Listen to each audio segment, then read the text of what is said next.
नमस्कार, सभी का स्वागत है chemistry by Ramniwas Suyuwal sir YouTube channel पर। और हम अध्ययन कर रहे थे 12th साइंस की रसायन विज्ञान के चैप्टर नंबर 3 का, यानी इलेक्ट्रोकेमिस्ट्री का। इस इलेक्ट्रोकेमिस्ट्री के हमारे 17 पार्ट कंप्लीट हो गए थे और आज हमारा पार्ट रहेगा 18, यानी पार्ट नंबर 18। और इस पार्ट में हम अध्ययन करेंगे बैटरी या सेल, यानी हम इनको बैटरीज कहते हैं।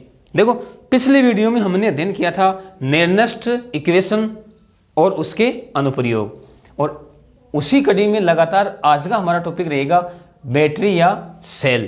तो लगातार आप मेरे साथ अंत तक बने रहिए और ध्यान से देखते जाइए। देखो, बैटरी या सेल हम ऐसे कह सकते हैं कि हम विद्युत स्रोत के रूप में सेल या बैटरी का उपयोग करते हैं। क्या कह सकते हैं हम कि हम विद्युत स्रोत के रूप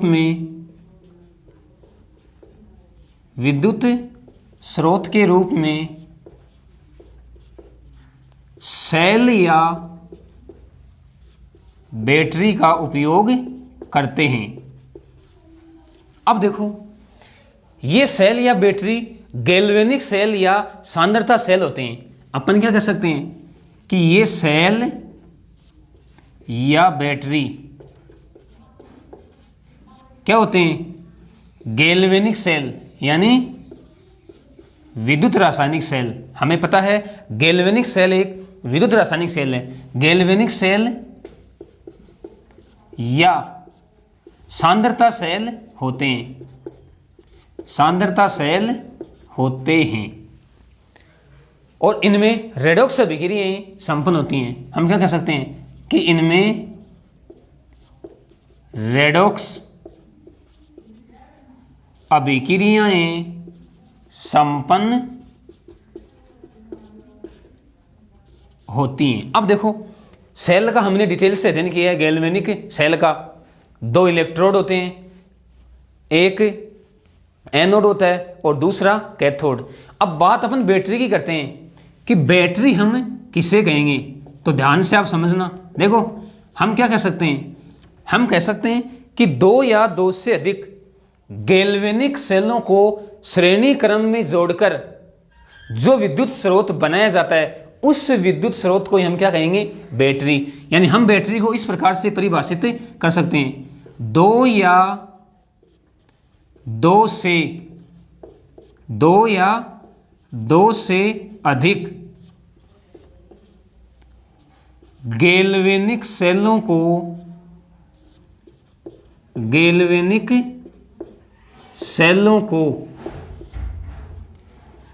श्रेणी क्रम में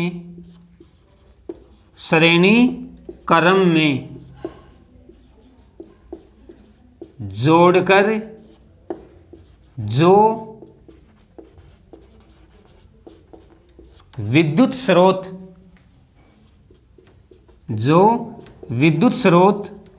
बनाया जाता है उसे बैटरी कहते हैं। देखो, हमने क्या कहा? हमने ये कहा कि 2 या 2 से अधिक गैल्वेनिक सेलों को श्रेणी क्रम में जोड़कर जो विद्युत स्रोत बनाया जाता है उससे हम बैटरी कहते हैं। यानी अब हमें सेल और बैटरी में जो अंतर होता है वो अंतर हमें समझ में आ गया है। यानी अपन ये कह सकते हैं सिंपल भाषा में कि बैटरी में गैल्वेनिक सेल श्रेणी क्रम में जुड़े होते हैं। अब देखो, एक सर्वोत्तम बैटरी की क्या विशेषता होती है? हम ये कहेंगे कि एक सर्वोत्तम, क्या कहेंगे? एक सर्वोत्तम बैटरी या सेल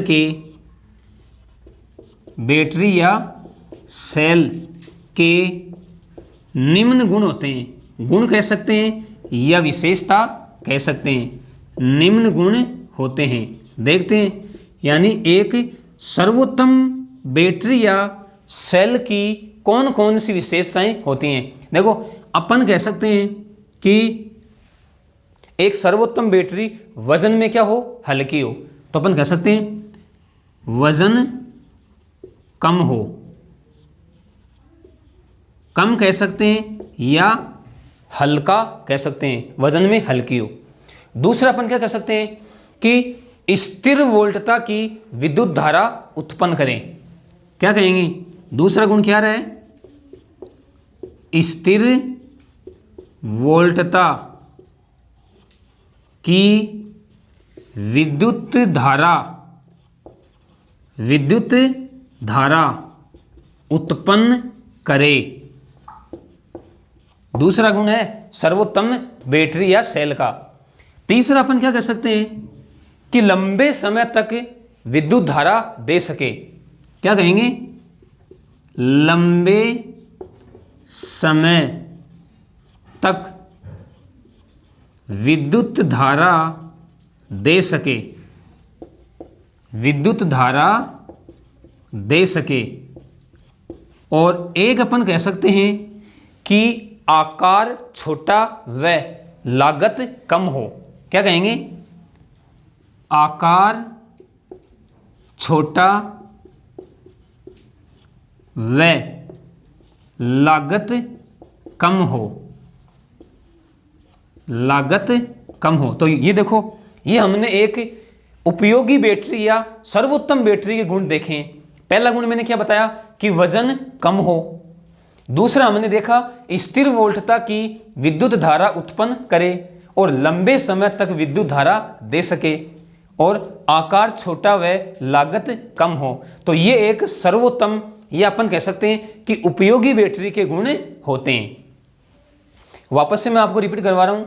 बैटरी या सेल, हमने क्या कहा कि हम विद्युत स्रोत के रूप में सेल या बैटरी का उपयोग करते हैं। ये सेल या बैटरी गैल्वेनिक सेल या सांद्रता सेल होते हैं। इनमें रेडॉक्स अभिक्रियाएं संपन्न होती हैं।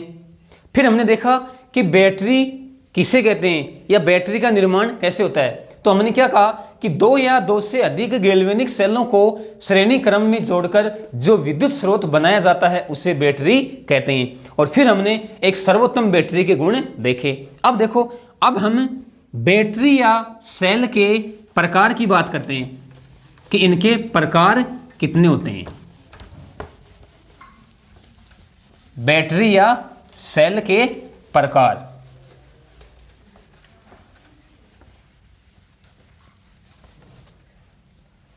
देखो, बैटरी या सेल दो प्रकार के होते हैं, यानी प्रमुख रूप से इनको दो भागों में डिवाइड किया गया है। ध्यान से आप समझना। यानी अपन कह सकते हैं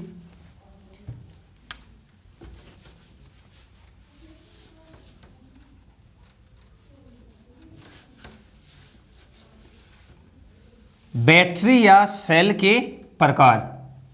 क्या कहेंगे?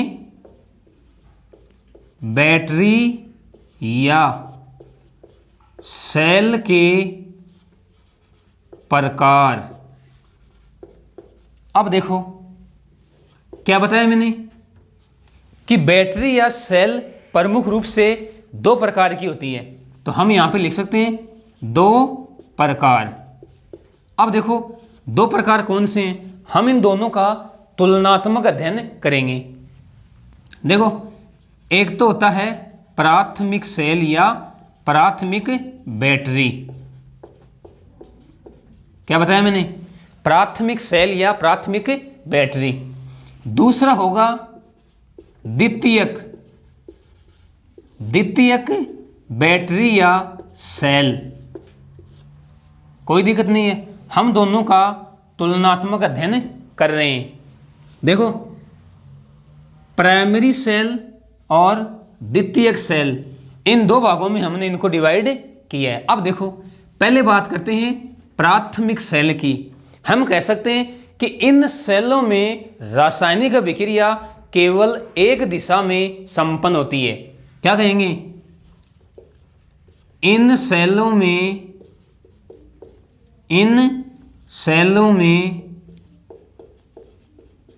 रासायनिक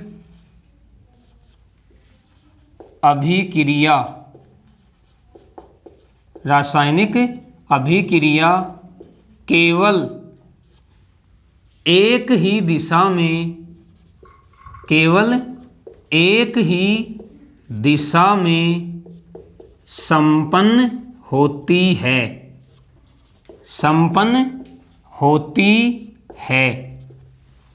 अब देखो बात करते हैं द्वितीयक सेल की। क्या कहेंगे? इन सेलों में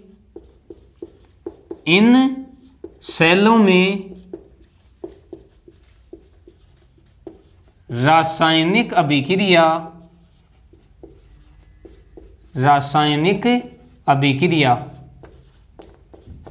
दोनों दिशाओं में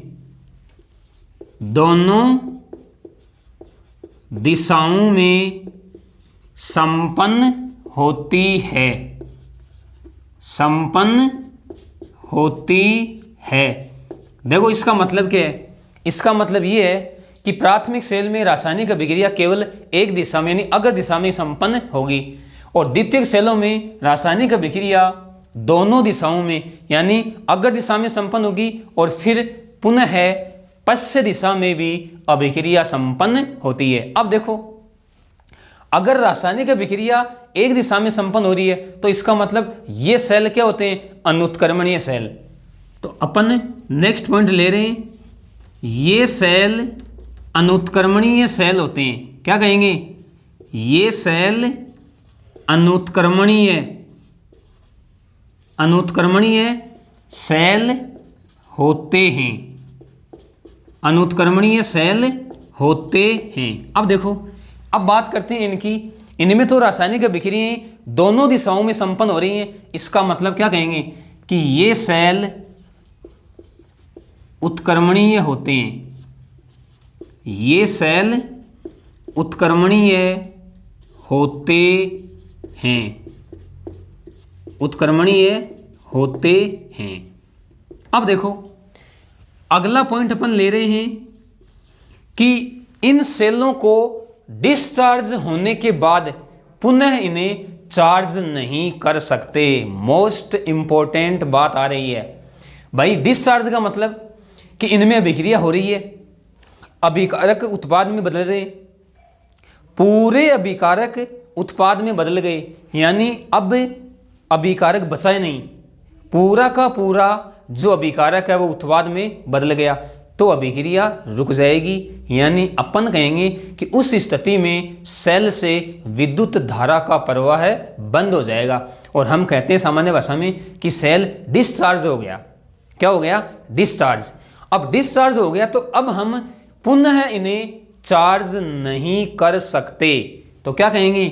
हम कहेंगे कि इन सेलों को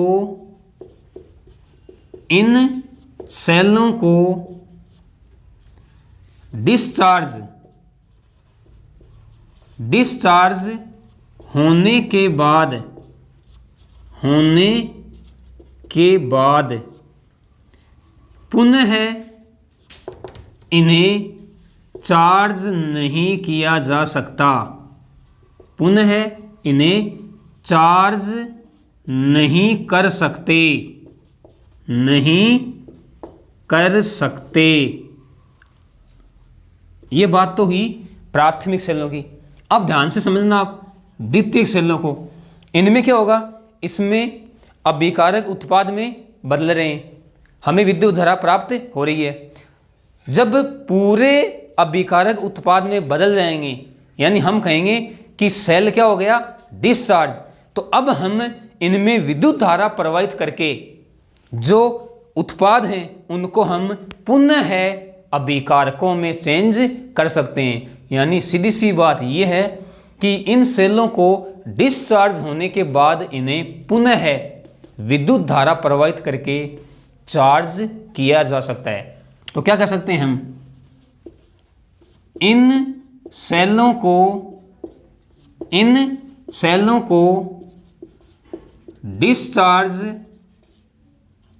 डिस्चार्ज होने के बाद इन्हें पुनः चार्ज किया जा सकता है, पुनः चार्ज किया जा सकता है। देखो इसीलिए तो इनमें अभिक्रियाएं दोनों दिशाओं में संपन्न होती हैं, अग्र दिशा और पश्य दिशा, क्योंकि हम इन सेलों को डिस्चार्ज होने के बाद पुनः चार्ज कर सकते हैं। अब देखो अगर इन सेलों में अभिक्रिया एक ही दिशा में हो रही है, ये हमें पता है, और इनको डिस्चार्ज होने के बाद हम इन्हें पुनः चार्ज नहीं कर सकते, तो इसका मतलब तो ये हुआ कि प्राथमिक सेल को हम केवल एक ही बार काम में ले सकते हैं। क्या कह सकते हैं? इन सेलों को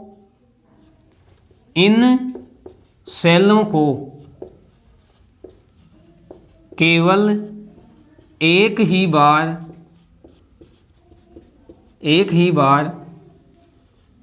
काम में ले सकते हैं। देखो बात सीधी सी ये है, अगर ये डिस्चार्ज हो गया ना तो फिर प्राथमिक सेल को हमें फेंकना पड़ेगा और नया सेल लाना होगा। द्वितीयक सेलों की बात करें तो क्या कहेंगे कि इन सेलों को बार बार काम में लिया जा सकता है, बार बार काम में लिया जा सकता है, बार बार काम में लिया जा सकता है। मतलब अपन ऐसे कह सकते हैं कि डिस्चार्ज होने के बाद हम इन्हें पुनः चार्ज करके वापस से हम इनसे विद्युत धारा प्राप्त कर सकते हैं। तो हम कह सकते हैं कि इन सेलों को बार बार काम में लिया जा सकता है। और अगर हम एग्जाम्पल की बात करें तो देखो प्राथमिक सेल का सबसे अच्छा एग्जाम्पल है शुष्क सेल, जिसको हम लेक्लांश सेल भी कहते हैं। क्या बोलते हैं? लेक्लांश सेल। इस नाम को भी आप ध्यान में रखोगे। और एक होता है मरकरी सेल। दोनों सेल प्राथमिक सेल के एग्जाम्पल हैं। और अगर हम द्वितीयक सेलों के एग्जाम्पल की बात करें तो सबसे मोस्ट इम्पोर्टेंट एग्जाम्पल आता है सीसा संचायक सेल। कौन सा? सीसा संचायक सेल। और दूसरा अपन ले सकते हैं कैडमियम निकल सेल। कौन सा? कैडमियम निकल सेल। ये दोनों एग्जाम्पल द्वितीयक सेलों के हैं। तो देखो हमने प्राथमिक सेल और द्वितीयक सेल में हमने अंतर देख लिए। हमने एक पहला अंतर क्या देखा कि प्राथमिक सेलों में रासायनिक अभिक्रिया केवल एक ही दिशा में संपन्न होती है। इन सेलों में रासायनिक अभिक्रिया दोनों दिशाओं में संपन्न होती है। इसलिए हमने प्राथमिक सेलों को क्या कहा कि ये सेल अनुत्क्रमणीय सेल होते हैं, और द्वितीयक सेलों में हमने कहा कि ये सेल उत्क्रमणीय होते हैं। फिर हमने अगला अंतर देखा कि इन सेलों को डिस्चार्ज होने के बाद पुनः इन्हें चार्ज नहीं कर सकते, और इनमें हमने क्या कहा कि इन सेलों को डिस्चार्ज होने के बाद इन्हें पुनः चार्ज किया जा सकता है। फिर हमने क्या देखा कि इन सेलों को केवल एक ही बार, इन सेलों को, यहाँ पे को है, इन सेलों को केवल एक ही बार काम में ले सकते हैं, एक ही बार काम में ले सकते हैं, और इन सेलों को हम बार बार काम में ले सकते हैं। एग्जाम्पल हमने क्या देखे? प्राथमिक सेल के हमने दो एग्जाम्पल लिखे, शुष्क सेल, ड्राई सेल, जिसको हम लेक्लांश सेल भी कहते हैं, और एक हमने देखा मरकरी सेल। इसके एग्जाम्पल हमने देखे सीसा संचायक सेल और कैडमियम निकल सेल। अब देखो पहले हम प्राथमिक सेलों का अध्ययन करते हैं। ये तो हमने अंतर देख लिए, तो आपको प्राथमिक सेल और द्वितीयक सेल में अंतर समझ में आ गया कि प्राथमिक सेल में क्या खास बात होती है और द्वितीयक सेल में क्या खास बात होती है। अब हम पहले प्राथमिक सेलों का अध्ययन करते हैं, तो लगातार आप मेरे साथ बने रहिए अंत तक।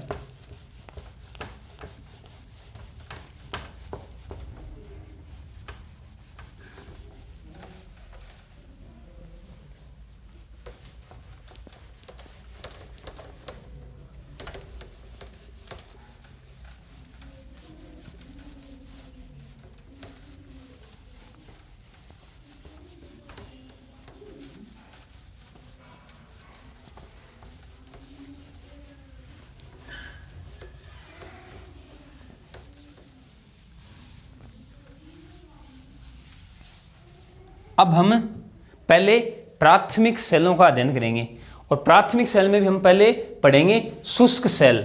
कौन सा पढ़ेंगे? शुष्क सेल। तो अब हमारी हेडिंग क्या रहेगी? प्राथमिक सेल या प्राथमिक बैटरी। प्राथमिक सेल। और अभी मैंने क्या बताया कि हम इसमें पढ़ेंगे पहले शुष्क सेल। शुष्क सेल।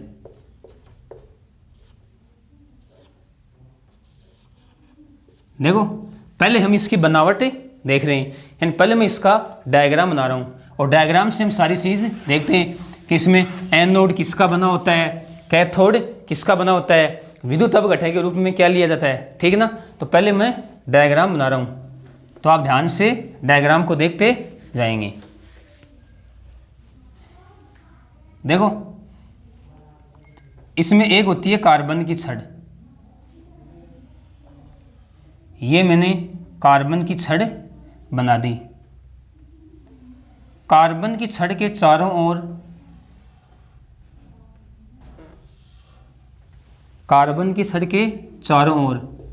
MnO2 और कार्बन का चूर्ण भरा होता है। तो ये मैंने MnO2 और कार्बन का चूर्ण भर दिया है। ध्यान से आप देखते चले जाएंगे।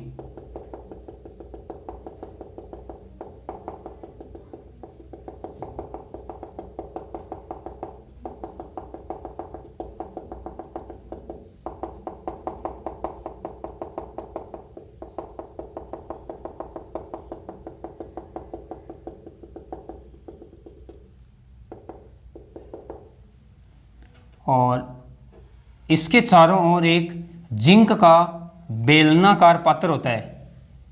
जिंक का बेलनाकार पात्र।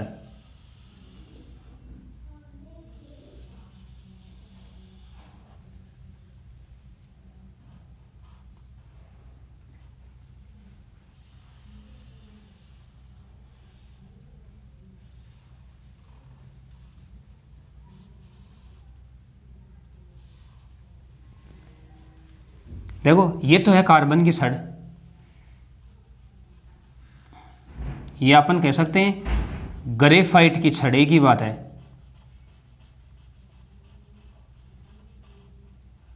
कार्बन की छड़ कह सकते हैं या ग्रेफाइट की छड़ कह सकते हैं।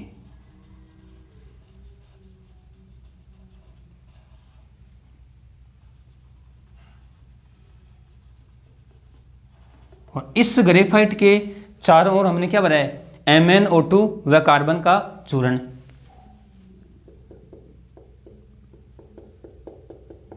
ये मैंने क्या ले लिया? जिंक का बेलनाकार पात्र। यानी ये तो हो गया। देखो ये जो कार्बन की छड़ है ये तो होती है कैथोड, और जो जिंक का बेलनाकार पात्र होता है वो होता है एनोड। यानी अपन कह सकते हैं कि एनोड और कैथोड के मध्य विद्युत अपघटक का पेस्ट भरा होता है। तो मैं ये विद्युत अपघटक का पेस्ट भर रहा हूँ और पेस्ट के रूप में लेते हैं अमोनियम क्लोराइड व जिंक क्लोराइड।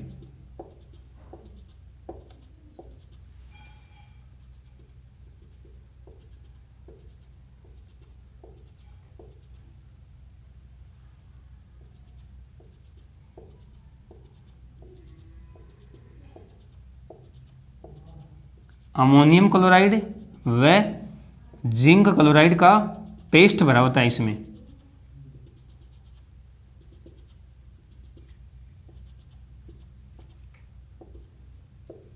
अब देखो इस जिंक के बेलनाकार पात्र के चारों ओर कागज का एक मोटा आवरण लगा होता है।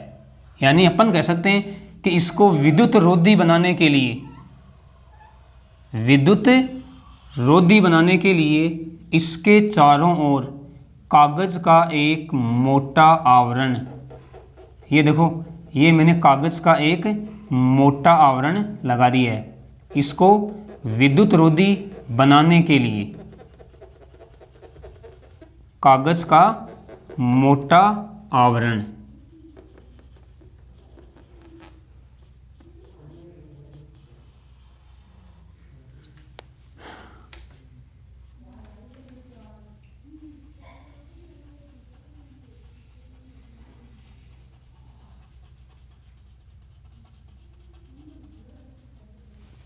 और इस कार्बन की जो छड़ है इसके ऊपर एक प्लास्टिक की टोपी लगी होती है। क्या कह सकते हैं? प्लास्टिक की टोपी, प्लास्टिक की टोपी, ठीक है ये तो। और ये है कार्बन की छड़, ये अपन कह सकते हैं ग्रेफाइट, ग्रेफाइट की छड़। और अभी मैंने क्या बताया कि ग्रेफाइट की छड़ यहाँ पे क्या होती है? कैथोड की भांति कार्य करती है। तो मैं यहाँ पे लिख रहा हूँ कैथोड। कैथोड का मतलब अपन कह सकते हैं धनात्मक इलेक्ट्रोड, कोई दिक्कत नहीं है। इसके अंदर हमने क्या भरा? MnO2 प्लस कार्बन का चूर्ण, ये लो। फिर हमने जिंक का क्या लिया? बेलनाकार पात्र। तो मैं यहाँ पे लिख दूं जिंक का पात्र। और ये जिंक का पात्र यहाँ पे काम करेगा एनोड का। किसका? एनोड का, यानी अपन कह सकते हैं ऋणात्मक इलेक्ट्रोड का। और इसके चारों ओर हमने क्या कहा कि इसको विद्युत रोधी बनाने के लिए कागज का मोटा आवरण लगा होता है, कागज का मोटा आवरण। और इस एनोड और कैथोड के मध्य हम क्या भरते हैं? अमोनियम क्लोराइड यानी NH4Cl plus zinc chloride ZnCl2 का पेस्ट। कोई दिक्कत नहीं है। ये ऊपर प्लास्टिक की टोपी लगी होती है और ये चारों ओर से मोटे आवरण में बंद होता है, कागज के मोटे आवरण में बंद। तो देखो ये मैंने इसके चारों ओर कागज का मोटा आवरण लगा दिया है। यानी हमने शुष्क सेल का नामांकित चित्र बना दिया है। हम यहाँ पे कह सकते हैं शुष्क सेल, और इसी को क्या बोलते हैं? लेक्लांसे सेल, लेक्लांसे सेल। देखो लेक्लांसे सेल क्यों बोलते हैं? यानी अपन कह सकते हैं कि इस सेल का सबसे पहले विकास लेक्लांसे नामक वैज्ञानिक ने किया था, तो उसी के सम्मान में हम इसको लेक्लांसे सेल भी कहते हैं या शुष्क सेल। वापस से मैं आपको बता रहा हूँ, ग्रेफाइट की छड़ होती है बीचों बीच। ग्रेफाइट की छड़ के चारों तरफ MnO2 प्लस कार्बन का चूर्ण भरा होता है। ग्रेफाइट की छड़ यहाँ पर कैथोड की भांति कार्य करती है, यानी धनात्मक इलेक्ट्रोड की भांति, या अपन इस ग्रेफाइट की छड़ को धन टर्मिनल भी कह सकते हैं। फिर जिंक का एक बेलनाकार पात्र होता है जो एनोड की भांति कार्य करता है, और इस एनोड व कैथोड के मध्य विद्युत अपघटय के रूप में, विद्युत अपघटय अपन कह सकते हैं विद्युत अपघटय के रूप में अमोनियम क्लोराइड व जिंक क्लोराइड का पेस्ट भरा जाता है। और इस जिंक के बेलनाकार पात्र के चारों ओर, या अपन कह सकते हैं सेल के चारों ओर कागज का एक मोटा आवरण लगा होता है विद्युत रोधी बनाने के लिए। तो ये हमने क्या देख ली? शुष्क सेल की बनावट। देखो कई बार एग्जाम में सीधा सीधा बोर्ड एग्जाम में पूछा जाता है कि शुष्क सेल का नामांकित चित्र बनाइए, तो आपको इसका नामांकित चित्र आना चाहिए। ये नहीं पूछ के कई बार पूछता है कि शुष्क सेल में इलेक्ट्रोडों पर होने वाली रासायनिक अभिक्रियाएं लिखिए। तो अब हम इस सेल में इलेक्ट्रोडों पर होने वाली रासायनिक अभिक्रियाएं देख रहे हैं। देखो इस नाम को मैं हटा दूं, आपको पता हो गया शुष्क सेल का नामांकित चित्र है। अब हम क्या देखेंगे? इलेक्ट्रोडों पर होने वाली अभिक्रियाएं। तो ध्यान से समझना आप, इलेक्ट्रोडों पर होने वाली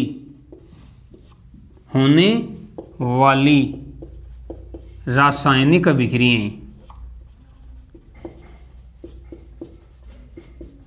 रासायनिक अभिक्रियाएं। देखो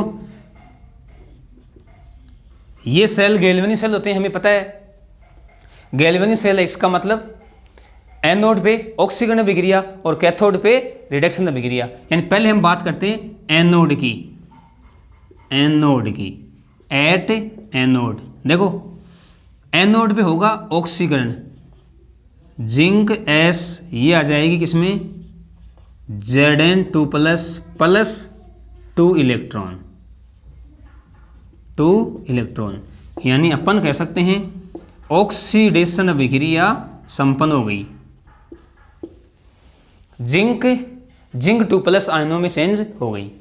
बात करते हैं एट कैथोड। अब देखो आप कैथोड भी क्या होगा, देखो कैथोड भी होगा MnO2 प्लस NH4+ आयन। देखो विद्युत अपघटन में क्या पढ़े हैं, NH4+ आयन। कैथोड के चारों ओर क्या भरा हुआ है, MnO2। और एनोड पर जो इलेक्ट्रॉन मुक्त हुए हैं वो कैथोड पर पहुंच जाते हैं, और एक तो बनेगी अमोनिया गैस और एक बनेगा MnOOH। अब देखो ये तो इलेक्ट्रोडों पर होने वाली अभिक्रियाएं हैं।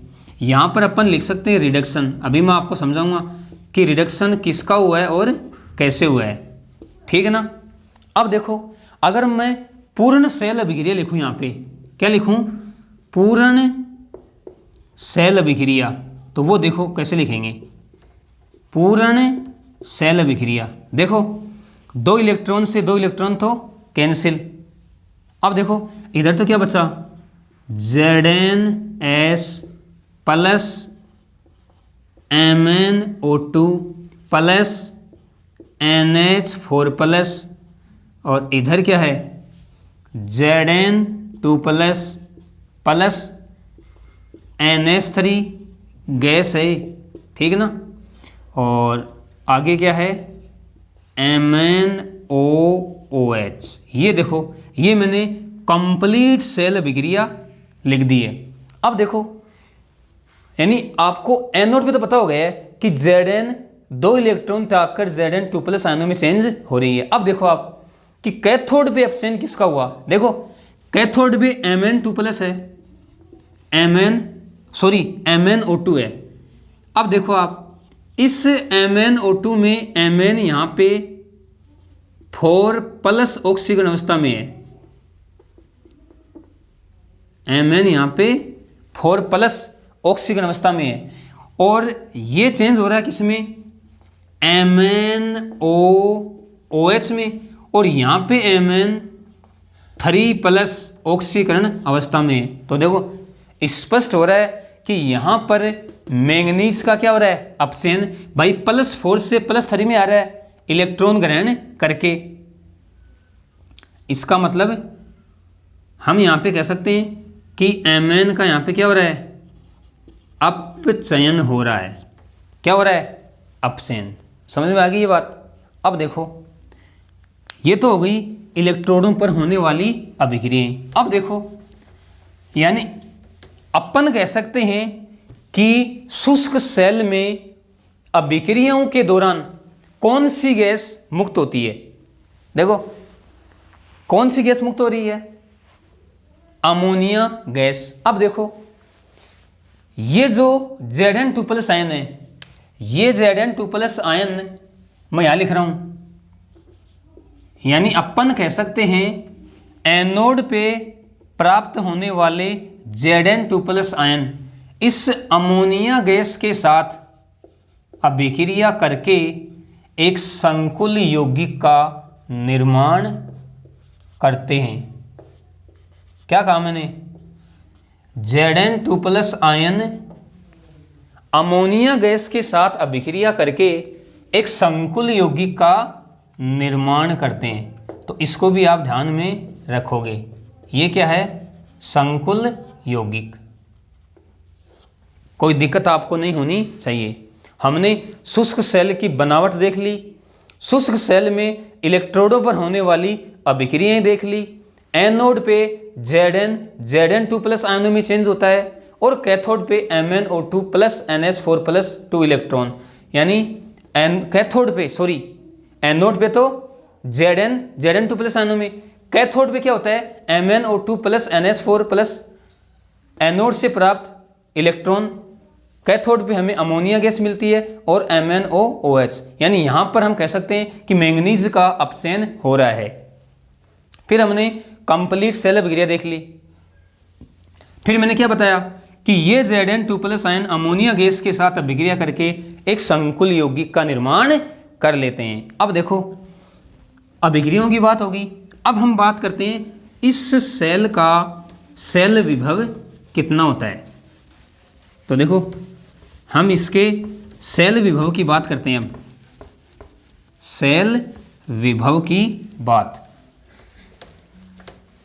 देखो, इस सेल का सेल विभव हम बात कर रहे हैं इस सेल के सेल विभव की, तो इस सेल का सेल विभव होता है 1.2 वोल्ट से 1.5 वोल्ट, 1.2 वोल्ट से 1.5 वोल्ट इस सेल का क्या होता है सेल विभव। अब देखो इस सेल का उपयोग कहाँ पे होता है। देखो हम दैनिक जीवन में भी देखते हैं कि इस सेल का उपयोग देखो, एक तो होता है रेडियो में,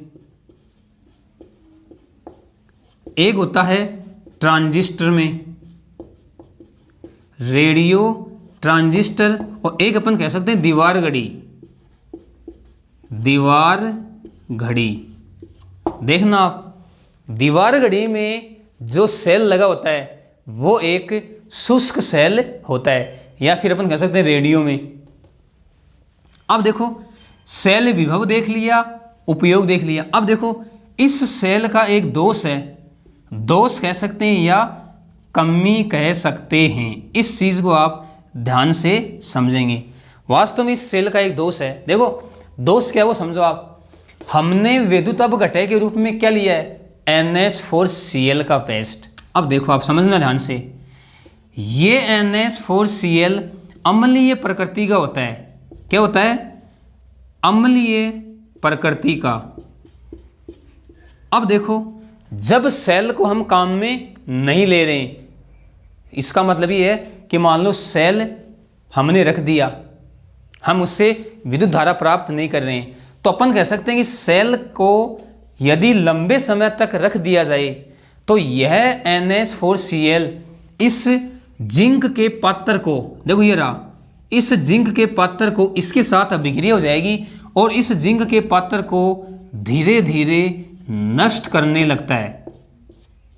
क्या बताया मैंने, यदि सेल को लंबे समय तक रख दिया जाए तो NH4Cl अमोनियम क्लोराइड इसकी अम्लीय प्रकृति होती है, जिसकी वजह से यह जिंक के पात्र को नष्ट करने लगता है। यानी अपन कह सकते हैं कि इस जिंक के पात्र में छेद हो जाएंगे, छिद्र, और छिद्र होने पे इसके जो अंदर का रासायनिक पदार्थ है वह बाहर आने लगता है और अपन कह सकते हैं कि विद्युत धारा नष्ट होने लगती है धीरे धीरे। तो अपन कह सकते हैं कि समय के साथ इसकी वोल्टता में कमी आने लगती है, वोल्टता में कमी आने लगती है। देखो आपने देखा भी होगा हमारे घरों में जो दीवार घड़ी होती है उसमें जो सेल होता है वो क्या होता है शुष्क सेल। यानी कुछ समय के बाद में अपन कह सकते हैं कि मतलब घड़ी में हमने सेल लगा दिया और घड़ी चालू है, चल रही है। हम देखते हैं कुछ समय के बाद में कि घड़ी की जो सुइयां हैं वो ऐसे रुक रुक के चलने लगती हैं और कई बार तो एक स्थान पे ऐसे करती हैं वो। इसका मतलब क्या हुआ कि उसकी वोल्टता में क्या आ गई, कमी आ गई। तो ये इस सेल का दोष भी मैंने आपको बता दिया है, उपयोग बता दिए हैं, इसका सेल विभव बता दिया है। तो हमने शुष्क सेल कंप्लीट पढ़ लिया है। अब हम बात करते हैं मरकरी सेल की। किसकी बात करेंगे, मरकरी सेल की। क्योंकि हमें पता है मरकरी सेल भी एक प्राथमिक सेल ही होता है।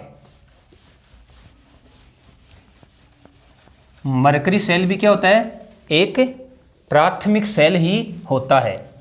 तो अब हम मरकरी सेल की बात करते हैं। और देखो, हम दैनिक जीवन में मरकरी सेल का भी उपयोग देखते हैं कि मरकरी सेल का उपयोग कहाँ पे किया जाता है।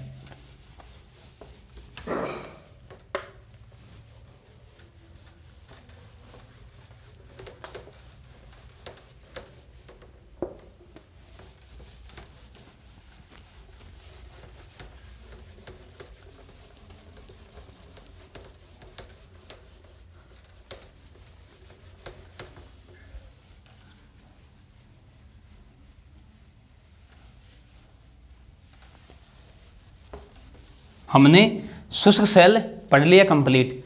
अब हम मरकरी सेल की बात कर रहे हैं। मरकरी सेल, देखो हम क्या कह सकते हैं कि मरकरी सेल भी एक प्राथमिक सेल होता है।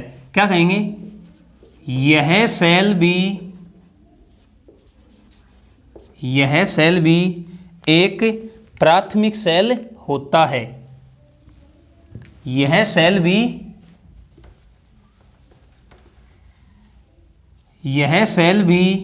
एक प्राथमिक सेल होता है। प्राथमिक सेल होता है। अब देखो, इस सेल को हम बटन सेल भी कहते हैं।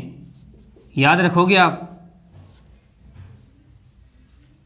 यह बटन सेल भी कहलाता है। देखो, बटन सेल क्यों बोलते हैं इसको? क्योंकि इसकी जो आकृति होती है वो बटन के आकार की होती है, लगभग बटन के आकार की, इसलिए हम इसको बटन सेल भी कहते हैं। अब देखो, इसमें जो एनोड होता है, एनोड वो बना होता है जिंक अम्लगम का। किसका बना होता है? जिंक अम्लगम का। जिंक अम्लगम।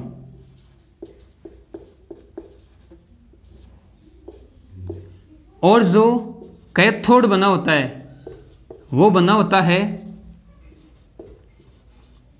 मर्क्यूरिक ऑक्साइड और कार्बन का।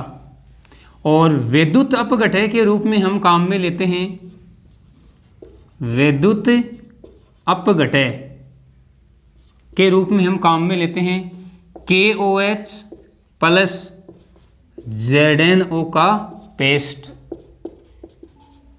ठीक है, देखो मैंने क्या बताया कि मरकरी सेल भी एक प्राथमिक सेल होता है। इस सेल को हम बटन सेल भी कहते हैं। इस सेल में जो एनोड होता है वो तो होता है जिंक अम्लगम का, कैथोड होता है मर्क्यूरिक ऑक्साइड प्लस कार्बन का, और विद्युत अपघटय के रूप में हम काम में लेते हैं KOH प्लस ZnO यानी पोटेशियम हाइड्रोक्साइड व जिंक ऑक्साइड का पेस्ट। अब देखो, इस सेल में होने वाली अभिक्रियाएं, पहले हम एनोड की बात करते हैं। देखो, एनोड किसका बना हुआ है? जिंक अम्लगम का। ये लो, ये अभिक्रिया होगी क्षारीय माध्यम में। किस में होगी? क्षारीय माध्यम में। अब देखो यहाँ पे क्या बनेगा? यहाँ पे बनेगा एक तो जिंक ऑक्साइड। क्या बनेगा? Zinc oxide. एक बनेगा H2O और 2 इलेक्ट्रॉन। ये अभिक्रिया तो होती है एनोड पे। अब बात करते हैं कैथोड की। कैथोड पे अभिक्रिया होगी, कैथोड किसका है? मर्क्यूरिक ऑक्साइड का। 2 इलेक्ट्रॉन, 2 इलेक्ट्रॉन। अब देखो क्या बनेगा, यहाँ पे बनेगी एक तो मरकरी, ठीक है ना, और 2OH minus. 2OH minus, anode के जो इलेक्ट्रॉन है वो कैथोड पे पहुंच जाते हैं। अब देखो, ये तो हो गई इलेक्ट्रोडों पर होने वाली अभिक्रियाएं। अगर मैं पूर्ण सेल अभिक्रिया की बात करूं, समझना आप ध्यान से, पूर्ण सेल अभिक्रिया। अब देखो आप, देखो 2 इलेक्ट्रॉन से 2 इलेक्ट्रॉन कैंसिल, H2O से H2O कैंसिल, 2OH माइनस से 2OH माइनस कैंसिल, यानी क्या बचा, इधर तो जिंक अमलगम प्लस HgO और इधर ZnO और प्लस HgL। ये देखो, ये हमें इस सेल की पूर्ण सेल अभिक्रिया प्राप्त हो गई। अब देखो आप, पहले हम इस सेल के सेल विभव की बात करते हैं। सेल विभव, देखो इस सेल का सेल विभव होता है 1.35 वोल्ट, 1.35 वोल्ट। अब देखो आप, हम क्या कह सकते हैं, हम कह सकते हैं कि इस सेल का सेल विभव, इस सेल का सेल विभव 1.35 वोल्ट है। अब देखो सेल विभव हमने देख लिया, अब हम बात करते हैं इसके उपयोग की। देखो इस मरकरी सेल का उपयोग कहाँ होता है, देखो माइक्रोफोन, एक तो माइक्रोफोन, देखो ये रहा, ये है माइक्रोफोन। इस माइक्रोफोन में जिस सेल का उपयोग होता है वो मरकरी सेल है। एक अपन कह सकते हैं ईयरफोन, माइक्रोफोन ईयरफोन, और एक अपन कह सकते हैं हैंड वॉच, हाथ घड़ी। हाथ घड़ी में देखना आप निकाल के एक सेल मिलेगा बटन की आकृति का, इसलिए हम इस मरकरी सेल को बटन सेल भी कहते हैं। तो उपयोग कहाँ बताया मैंने, माइक्रोफोन, ईयरफोन, हाथ घड़ी, इन सब में मरकरी सेल का उपयोग होता है। अब देखो, अब आ रही है इंपॉर्टेंट चीज, अब समझना आप। देखो अब जो मैं इस मरकरी सेल की बात आपको बता रहा हूं वो बात अब आ रही है। देखो हम कह सकते हैं कि मरकरी सेल का जो सेल विभव होता है वो इसकी कार्य अवधि के दौरान स्थिर बना रहता है। यानी सीधी सी बात ये है कि इसके सेल विभव में कोई परिवर्तन नहीं होता है समय के साथ, यानी इसकी संपूर्ण कार्य अवधि के दौरान इसका जो सेल विभव है वो स्थिर रहता है। या अपन ऐसे कह सकते हैं कि मरकरी सेल स्थिर वोल्टता की विद्युत धारा देता रहता है।